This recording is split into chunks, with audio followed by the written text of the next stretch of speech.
السلام عليكم ومرحبا بكم من جديد في فيديو جديد.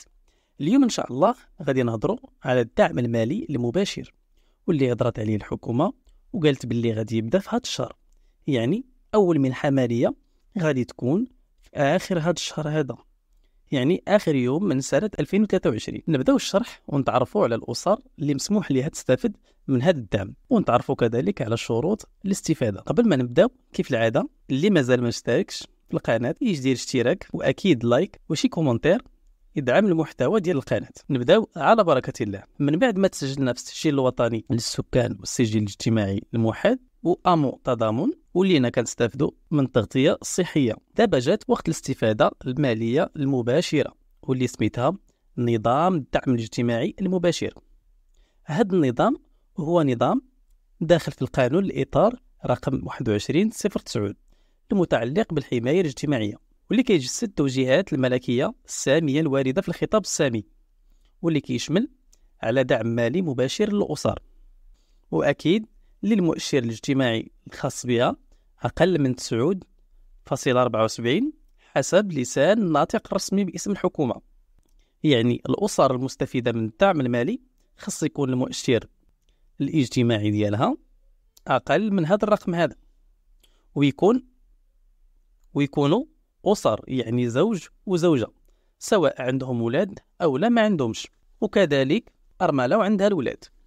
نبداو بالأسر اللي عندهم الولاد ونشوفوا كيفاش غادي يستافدوا.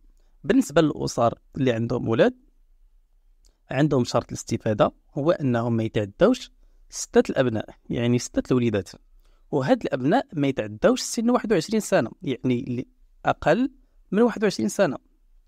مثلا عندنا أسرة فيها زوج وزوجة و3 الأبناء متمدرسين وما كيتعداش السن ديالهم 21 سنة، غادي يستافدوا من 600 درهم كل شهر ابتداء من دجنبر 2023، يعني هذا الشهر هذا، يعني 200 درهم لكل طفل. وفي 2025 غادي يستافدوا من 750 درهم كل شهر، يعني 250 درهم لكل طفل. وابتداء من 2026 غادي يستافدوا من 900 درهم لكل شهر، يعني 300 درهم لكل طفل، وهذا هو سقف الاستفادة. حتى لهنا مزيان.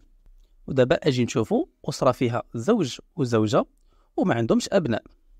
أول حاجة أكيد خصهم يكون المؤشر ديالهم المؤشر الاجتماعي أقل من العتبة اللي قلنا اللي هي 9.74. هنا الأسرة غادي تستافد من دجنبر ابتداء من دجنبر 2023 اللي هو هذا الشهر هذا من 500 درهم لكل شهر، وهذا هو سقف الاستفادة ديال زوج وزوجة. وعندهم الحق كذلك يستافدوا من الإعانات الولادة اللي السقف ديالها ما كيتعداش 2000 درهم للطفل الأول و1000 درهم للطفل الثاني. ننتقلوا دابا للأسرة ديال الأرملة. على سبيل المثال عندنا أرملة عندها 3 ديال الوليدات، وكيف العادة الشرط دائما هو العتابة. ابتداء من دجنبر 2023 أي هذا الشهر كيف العادة غادي تستافد من دعم ديال 1050 درهم، يعني 350 درهم لكل طفل. وفي 2025 غادي تاخد دعم القدر ديالو 1125 درهم، يعني 375 درهم لكل طفل. وفي 2026 غادي تستافد ب 1200 درهم لكل شهر، يعني 400 درهم لكل طفل. حتى لهنا غادي نكونوا جاوبنا على جميع التساؤلات الخاصة بهذه الحلقة. نتلاقاو في الفيديو الجاي إن شاء الله اللي غادي نشوفوا فيه طريقة تقديم الطلب للاستفادة من الدعم المباشر من خلال هذه البوابة الرسمية اللي نشأت الوزارة. مع السلامة.